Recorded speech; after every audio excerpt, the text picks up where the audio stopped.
മിശിഹായുടെ സ്നേഹം പ്രഭാതത്തിൽ എല്ലാവരിലും വസിക്കട്ടെ. വചനകിരണത്തിലേക്ക് ഏവർക്കും സ്വാഗതം. നിത്യ ചൈതന്യ യതി പറഞ്ഞ ഒരു കഥയാണ് ഇന്നാദ്യം. വനമാണ് വീണ്ടും ഇതിവൃത്തം. കാടിനെ പലതായി ഭാഗിച്ച് ഓരോ ഭാഗത്തും ഓരോ കുടുംബത്തിലെ മൃഗങ്ങൾ താമസിക്കുകയാണ്. കാടിന്റെ ഒത്ത നടുവിൽ സൗഹൃദം എന്നൊരു തടാകമുണ്ട്. എല്ലാ മൃഗങ്ങളും ആ സൗഹൃദ തടാകത്തിൽ നിന്നാണ് വെള്ളം കുടിച്ചിരുന്നത്. ഒരിക്കൽ അവിടെ ഒരു കുഞ്ഞു മുയൽ വന്നു. അവന് മൃഗങ്ങൾ തമ്മിലുള്ള വ്യത്യാസമൊന്നും അറിഞ്ഞുകൂടായിരുന്നു. അവൻ കാട്ടിലെ രാജാവായ ആനയുടെ അടുത്ത് വന്ന് സ്നേഹപൂർവ്വം അവന്റെ തുമ്പിക്കൈയിൽ ഉമ്മ വെച്ചു. ആനയ്ക്ക് അതൊരു ആദ്യ അനുഭവമായിരുന്നു. ആന ചോദിച്ചു, നീ എന്തിനാണ് കുഞ്ഞെ ഉമ്മ വച്ചത്? അങ്ങ് അത് എങ്ങനെ അറിഞ്ഞു എന്നായി മുയൽ കുഞ്ഞ്. ആന പറഞ്ഞു, നീ ഉമ്മ വച്ചപ്പോൾ എന്റെ ഉള്ളിൽ ഒരു കുളിര് കോരി. മുയൽ പറഞ്ഞു, തുമ്പിക്കൈയിൽ തൊട്ടപ്പോഴാണ് അങ്ങ് സ്നേഹത്തിന്റെ വലിയൊരു ചുമടാണെന്ന് അറിഞ്ഞത്. പിന്നെ അവരുടെ സൗഹൃദത്തിലേക്ക് മറ്റു മൃഗങ്ങളും പതുക്കെ പതുക്കെ വന്നു തുടങ്ങി. ഏറ്റവും ക്രൂരരെന്ന് കരുതിയിരുന്ന കടുവയും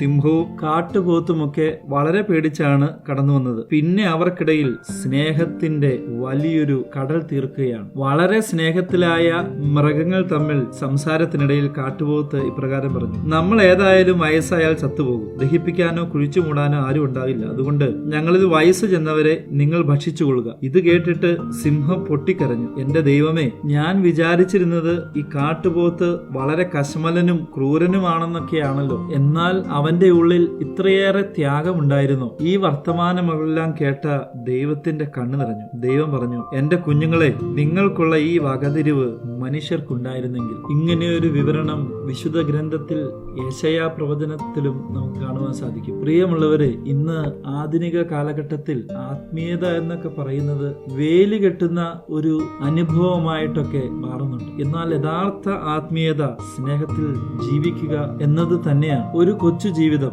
ഏറിയാൽ 50, 60, 70, 80 വയസ്സ് വരെ. അതിനിടയിൽ വിദ്വേഷവും വെറുപ്പും അകൽച്ചയുമായി വേലിക്കെട്ടുകൾ നാം എത്ര തീർക്കുന്നു. യഥാർത്ഥ ആത്മീയത പിന്തുടരുന്നവർ സൗമ്യരും സത്യസന്ധരും സ്നേഹശീലരുമാണ്. അങ്ങനെയുള്ള വ്യക്തികൾ ജീവിക്കുന്ന ഇടങ്ങളിൽ അവർ സൗഹൃദം പുതുക്കിക്കൊണ്ടേയിരിക്കും. ആരും ആർക്കും മീതെയും താഴെയുമല്ലാത്ത അവസ്ഥയിലൂടെ അവർ കടന്നുപോകും. ശത്രുതയുടെയും വേർതിരിവിന്റെയും ഒക്കെ വേലിക്കെട്ടുകൾ ഇല്ലാതാകും. പ്രിയമുള്ളവരെ, നമ്മൾക്ക് നമ്മെ തന്നെ ഒന്ന് പരിശോധിക്കാം. എത്ര പേരുടെ മുമ്പാകെ നാം വേലി കെട്ടിയിട്ടുണ്ട്? എത്ര പേരുടെ ഇടയിൽ നാം അകലം പാലിച്ചിട്ടുണ്ട്? തിരിച്ചു നടക്കാം, വേലികൾ പൊളിക്കാം, അകലം കുറച്ച് എന്റെ സഹോദരന്റെ സുഹൃത്തിന്റെ അടുക്കിലേക്ക് തിരികെ എത്താം. ക്രിസ്തുവിന് സമാധാനം നിങ്ങൾ വസിക്കട്ടെ. അപ്പനും അമ്മയും വീടും ധനങ്ങളും വസ്തു സുഖങ്ങളും കർത്താവത്രേ.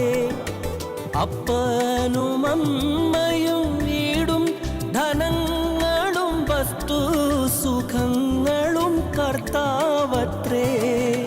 പൈതൽ പ്രായം മുതൽ കിന്നേ വരെ എന്നെ പോറ്റി പുലർത്തിയ ദൈവം മതി.